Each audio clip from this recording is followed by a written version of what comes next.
Squad ATV. We're going to have a little how-to video today. What we're going to be working on is I'm going to show you guys how to set up your A-arms, your camber, your caster, your tow. Some A-arms you can't set the caster, and some you can't even set the camber, you can only set tow, but we can go through that. Usually aftermarket types, you'll get camber, some will have caster settings. It just really depends. What we're running on the R is a set of full flight +2 +1s. These happen to be caster and camber adjustable. And I'll show you how we're going to do that today. So all these specifications for where you want them at, it depends on your quad. You can go to places like Lone Star Racing, Derizia Racing, places like that. Just search ATV. You can put in camber specification or something like that, or how to, on Google, and it'll give you a list of the actual measurements that you want. There's a couple different ways to do it. We're going to be using this method today, which is using some tape, what do you call this, like a framer square, and a tape measure today. We also could do the degree method, which I have a degree gauge. I'll show that to you guys too, so you can see that. I'll show you the gauge. It's kind of the same concept as you're putting the gauge against something flat and seeing what your angles are, and you can find those degree specifications too. I personally like that way better, but I realize that most people are going to have this stuff on hand, so that's why we're going to be using this stuff today. So we'll go ahead and get started. First thing you're going to want to do is you're going to want to settle your quad. You're going to want to make sure that the suspension's settled, everything is nice and pushed down. That way you can come back up from being settled, and we're going to take our measurements there. I didn't mention there is one other thing you're going to need, which most of you guys probably already have, which is tie straps. We're going to use tie straps to make the wheels to keep them straight. So I'm going to go ahead and get that going right now. Alright guys, so the first step that we want to do is we want to get our handlebars straight. And the way that we're going to do that, we're going to use two straps. And I might not have mentioned that before, but we're going to need two straps, which is, most of you guys are going to have that anyways. And what we're going to do is we're going to go from the handlebar, and we're going to go down to the foot peg, okay? And we're going to sit back behind the quad, and we're going to look at our steering stem and our handlebars and try to make them as straight as possible, okay? That's going to be our first step. That's the first thing we need to do. So the first thing we're going to want to do is we're going to want to get our square up here, and this is going to be the middle, the center line, okay? So you want to take the center line of the tire, which is right here, and that's about level, okay? Just try to get as level as you can.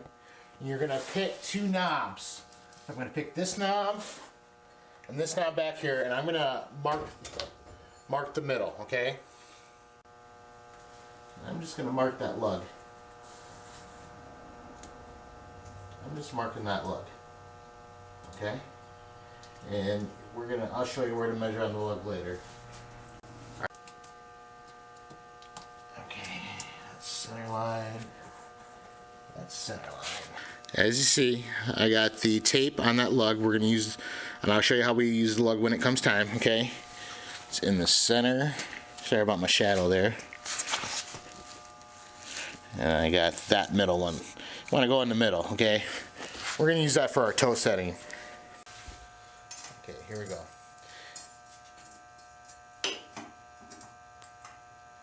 Alright, in order to measure your caster, what you want to do is you want to get your frame flat on the ground. Also, too, you want to make sure whatever ground you're on is nice and flat, okay? And basically what I'm going to do is I'm going to get this set up here, and I'm going to go in and I'm going to take a measurement of the difference in the amount of space in between here. So right now, I am close to an inch, about an inch from the bottom center line, from an inch in from the center line, okay? That's going to be my positive caster. And I'm going to go back here. I'm going to do the same thing. Now over here, I'm going to be measuring this way against the against the actual A arm before where the ball joint is. Okay, that's about the flattest place that we can take a measurement. And we go under there, and that is pretty darn close to where it is. So I have mine pretty much straight, so which is pretty good for stability, still pretty good for cornering. Whoops. And you can use a tape measure too. You don't have to use one of these. I just find it a little bit easier to use another straight edge. So, all right, guys. Now, in order to adjust the caster, what we're going to want to do is we're going to want to move these heim joints. There's 4 heim joints, and they're all adjustable. Okay. So if we need to bring our tire out, we're going to move the back heim joints. I don't know if you can see those real good. We're going to want to move those back heim joints. If we want to bring the tire backwards, we're going to move the fronts out. So if that makes any sense, we're just going to loosen these up, take our bolts out, and spin them out. And that'll bring the arm out this way. That's why I was saying you don't want to do your toe or anything. Maybe I haven't said that, but you don't want to do your toe or camber before you do this. You want to adjust your caster first. So that's how you're going to do it. You're going to move these in or out, and that's going to change the relation of the tire to the center line, back and forth. So hopefully that's pretty self-explanatory. It just takes a little bit. Make sure you leave everything loose, like I said. That way you can just kind of pop it out, pop it back in. You don't want to be too loose.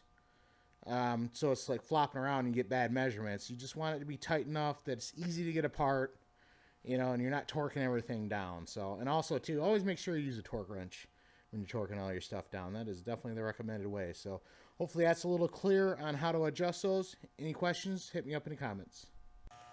All right, now we're going to go ahead and take our camber measurement. Okay, so on our camber, we want anywhere from 3/4 of an inch to an inch out. Or I'm sorry, in. That's going to be negative. Negative is going to be, if this is the tire, okay, negative camber's in towards the quad, positive is out. So we're going to want our camber a little bit negative, okay? That helps with going into corners. It helps with straight line stability, things like that. So we're going to set up our square. We're going to put it right in the middle of where the bolt is for the knuckle. We're going to go to the top of the tire, right where it starts curving up, and that's where we want to do our check at. So, as of right now, on here, I got to move this a little back. You need to make sure that when you're taking your measurements, you're really paying attention, because we don't want to take false measurements. So I'm an inch. So I have an inch of negative camber. So my camber's put in, that's good. That's about what you want. If you're running a 250R, like I said, you're going to have to check and see what your quad calls for. Now, in order to adjust our camber, where we're going to be moving is these ball joints. So with these loosened up, and we got to take them out of the spindle, so they got to come out of the spindle, and then we can screw them out or screw them in. Now, seeing how I do XC, I prefer to leave the top in, and I screwed the bottom out to get my camber setting. Okay, so it's just as easy as that. You know, just lift up the front end a little bit, get something under there to hold it up, take everything off, adjust it, put it back together, and when you do get them back together, get them a little tightened down, just push up and down on your suspension so everything settles back down. Okay. Alright guys, now that we have our camber and our caster set, our next step is going to be to set our front toe. Okay, you want to go back behind the machine, look at your handlebars, make sure they're still pointing straight. This is where you're going to want to adjust anything if you have to. Okay, so we got our caster set.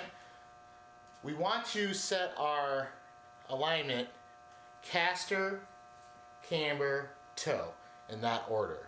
Okay, you don't want to do your toe and then try to do your caster. If you do that, it'll mess everything up. So, alright guys, now in order to measure our toe, what we got to do is we got to get our tires as even as we can first. Okay, in order to do that, what we're going to do is we're going to take a measurement from the frame to the lug of the tire that we marked with tape. Remember that tape's got to be on a lug, and it's got to be at the center line of the tire. And how we find the center line is that big nut that holds on to the holds the hubs onto the spindle. Okay, so we're going to take you can use anything on your frame, but you want to make sure that you use it on both sides at the same point. So I'm going to go right from my actual 8-arm bolt. I'm going to come right down to the edge of that lug that I marked, okay, because that's going to be my center line for my tire. And we got 18 3/4 of an inch on that side. So what we're going to want to do is we're going to want to measure the other side, and we're going to want to make those equal. We're going to make those equal by turning those tie rods in or out, okay? Don't get frustrated with this because it can get a little frustrating sometimes. You just got to remember to make tiny movements moves the tire a lot on the tie rod. So when you spin the tie rod, only do like a quarter turn and then recheck. Don't be just wailing on that thing because you're going to move that tire in and out so much you ain't going to know where you're supposed to be. So now I'm going to go on here. I'm going to measure again. Okay, and at the top of that lug, I'm about 18 3/4, a little less, which it's okay to be a little off. You want to be as close as you can. I also just took this thing riding, so there's a good chance that I got something that knocked out. So this is something that I do pretty often, especially before we go to a race. I always like to check my alignment, make sure my alignment's on. Alright, now in order to set our toe, what we're going to have to do is we're going to have to use our tie rods, okay? So this portion right here, that's your tie rod joint. This is your jam nut, and this is the tie rod link, okay? So we got to loosen this jam nut up. Where is it at? Right there. We're going to have to loosen that jam nut up on the inside and the outside. Once those are loose, we'll be able to turn this rod. We'll be able to turn this rod to get our tires to move in or out.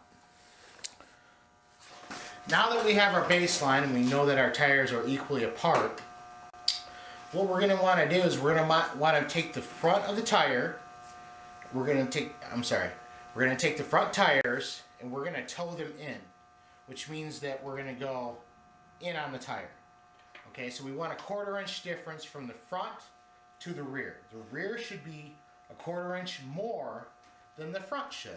And in order to take that measurement, what we're going to do, and it's a lot easier if you got somebody to help you, but you put on the edge of the lug where you marked it on the one side, and you measure over to this side. And you're going to take your measurement. So mine is 39, almost 39 and a half. So that would mean that if I'm 39 and a half in the front, I'm going to want my rear to be 39 3/4. The 3/4 would be that 1/4 inch. That's what we're looking for. Alright guys, well I hope you found that video really helpful. We went over the caster settings, the camber settings, and the toe settings. Once you got that down, man, you're ready to rip. This thing will ride straight as an arrow. So, as far as the different kind of A-arms, I think we said we'd kind of talk about some of that stuff. A lot of the aftermarket A-arms, depending on what they're set up for, you might not be able to adjust the caster. Most of the aftermarket A-arms, you're going to be able to adjust the camber. A lot of stock A-arms, you're not going to be able to adjust them at all. So this is more for an application if you have some aftermarket A-arms. You want to get them set up right. If you guys have any questions on any of this stuff, go ahead and hit me down in the comments. I'll try to answer them the best I can. If I don't know the answer, I can probably tell you where to find it. So, talk about these full flight A-arms. I really like these A-arms. I'm actually looking forward. They have a new A-arms coming out. They're called the Elite Series.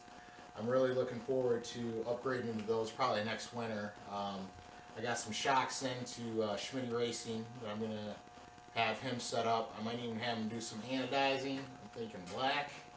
I think that would look pretty cool. So these A-arms are really tough. I've hit quite a few trees and stumps and stuff like that, and I've never had these break or bend. I know that Full Flight does have a lifetime warranty. I haven't had to use it yet, so I don't know how that works. As far as the ones, the Elite Series has a more traditional design. One thing I noticed about the more traditional A-arms, I used to run Lagers on these. They were +3s. They're a lot more smooth. These are a little noisy. I haven't noticed any handling problems out on the trails. They seem to do exactly what they're supposed to do. Other than that, guys, I really appreciate you coming back to the channel. I hope you guys found this video helpful. I'm going to be doing a couple more how-to videos. I got a Banshee out there. I got to put some clutches in. We're going to set up some controls for the guy. Pretty big dude, so we're going to try to see if we can help him out a little bit. I definitely recommended that he do some aftermarket suspension. That's something that he's definitely going to think about. But that video should be coming out soon. Anything that you guys want to look at or want to see tore apart, put back together, you know, over time we'll probably have a lot of that stuff, because I do engine teardowns, engine rebuilds, all that kind of stuff. Pretty much everything short of doing the machining. I have a guy that does all my machining work. His name is Jerry. He's from Clio, has a shop there called Iron Dog. Awesome place. I wouldn't let anybody else touch my stuff. Jerry's a great guy, and he does fantastic work. So, you know, any questions, pop them down there. Guys, always make sure to subscribe, like these videos. I appreciate you, and I'll see you in the next one.